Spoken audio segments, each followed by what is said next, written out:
สบายดีทุกคนคลิปนี้จะพาทุกคนมาเบิงเฮือนเป็นหยังมันจึงเพลงเนาะนี่มาเบิงเฉพาะทรายอันนี้เฮาทุ่มยังบ่แล้วเถื่อจะเห็นเนาะกองทรายสูงๆหั่นอันนี้คือเฮาทุ่มพื้นเฮือนเด้อ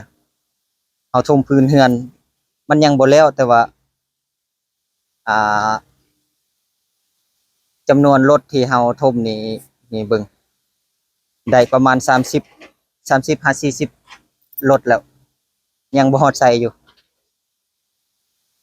แน่นอนว่ารถหนึงมันก็แพงแล้ว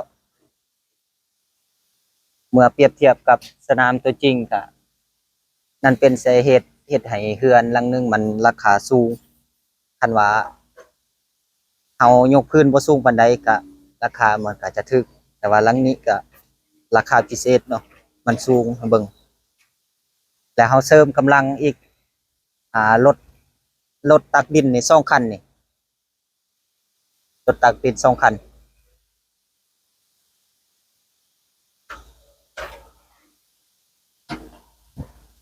เสริมกำลังรถตักดิน2 คันเด้อ